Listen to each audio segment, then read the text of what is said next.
Hi. If you are new to the channel, then you know that this isn't how my hair usually looks. And so I decided to take advantage of this situation and out of impulse made this video about Resident Evil 4. But I am very happy that I did because this is also one of my favorite Resident Evil games in the entire franchise. I love Capcom and I loved its beloved franchise, Resident Evil. It is impermanent. But I don't know how Leon aims while he's got this much hair in his eyes. Let me quickly tell you a funny story. So I have 3 copies of Resident Evil 4 on the PS2. Why do I have 3 copies of Resident Evil 4 on the PS2? Well, because back in the day, when there was physical media, we used to play games on discs. And what would happen with discs? Well, they would get scratched. And with a game as infamous as Resident Evil 4, it has a lot of cutscenes on the discs. And if there were to be a single scratch on one of these discs that happened to be during a cutscene, that cutscene wouldn't load and you could not progress the game. Your game is just bricked. So what did I do? Well, I bought an entire new copy.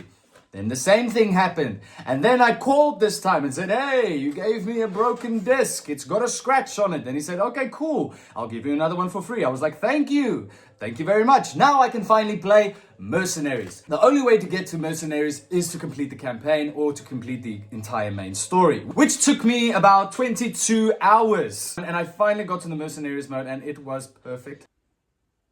Sorry, I'm just really invested in this right now. Yep. Do you like my setup here? Got the screen in the background, got my games in the corner. I even did my hair. I got the cool wardrobe going on. Please, I need this. I'm kinda unemployed, so a like and subscribe would be very nice. When the first Resident Evil released back in 1990 whatever on the PS1, it really created a new kind of look and perspective on the survival horror genre.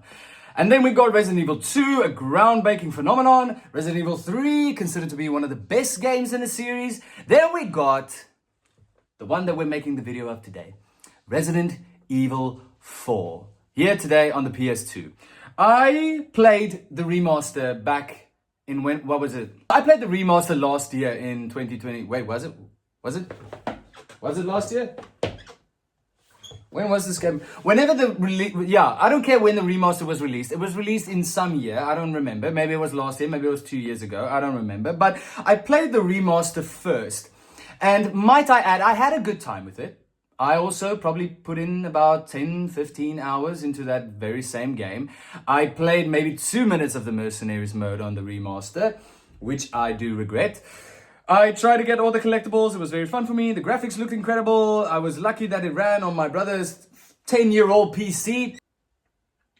But unfortunately, the remaster didn't come with all the DLCs at that time that I played it, so I got bored of it. So I dropped the thing and I moved on with my life until I bought my PS2, where I started collecting a lot of PS2 games, and nostalgia started making me broke, let's just say that.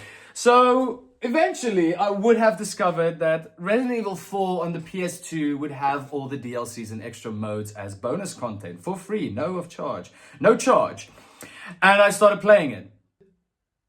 Is it blasphemous to say that I enjoyed the original more? I know, original, it's such an original take. Oh, what an original take. Someone says the original is better. Well, it's not that hard of a take, but I think it is quite surprising to me that I did enjoy both games. But the one that really grabbed me was the original. And I know it was probably because of the scenes you can hear the squeaky chair. Oh, it's terrible. I know it's probably surprising to say, but yeah, I enjoyed both of the games, but the original just really grabbed me and I really was able to put in quite a few hours. I really enjoyed all of the extra modes. I played the Assignment Ada DLC, the Separate Ways DLC. I liked it. It had maybe 1 or 2 maps that were completely new and weren't in the main story. The villains are very memorable, very interesting. I loved the rocket launcher cheese. It got me through quite some very difficult challenges and modes. I started playing now my second playthrough on professional mode. It is very hard. Do not try this at home. Or maybe do try this at home. I was also very surprised that the combat didn't feel impossible to me. I was able to control Leon with ease with the PlayStation 2 DualShock controller. Even though it's tank controls, I felt that it was intended. I felt like it was intended for the genre at the time. It made sense for the horror element of the game. The fixed camera angles from Silent Hill 1 really enhanced the horror element of the game for me. Not knowing what is around each corner really does make you want to take your pants off and run away. I don't know why I said take my pants off.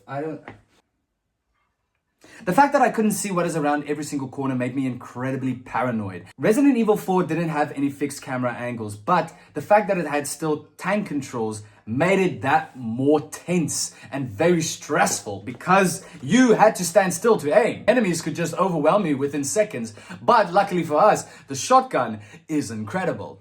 I don't think this video has like structure at all to it, but I'm gonna try my best. Reviews are really hard because it's really hard to put something like this into words. How do you put a masterful, handcrafted experience, how do you put that into words?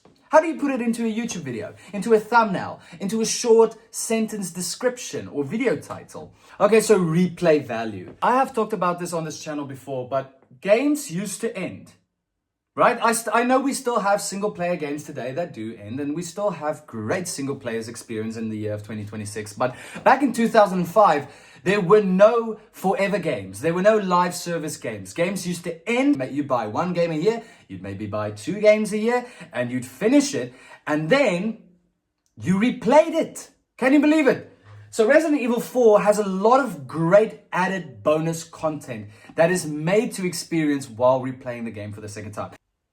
You can't play on professional mode if you haven't finished the game at least once. I really like difficulty in games. I try to play my games on the hardest difficulty setting just to see if I can get a new kind of experience out of them. You know what, I realized I'm a really big fan of the Act Man. I'm sure you have seen this video if you're watching this video, and I don't want to do an entire big review on this game. I am not nearly as experienced as of right now. I haven't written a script at all. I just put up the camera and I started recording. And I just thought, hey, I look funny and I got a cool outfit and I can put the game in the background and I'll probably play a bit of the game while I'm talking over it and have some subtitles and cool explosions. But who cares? All I'm trying to say is that if you enjoy Resident Evil, you have to play this game.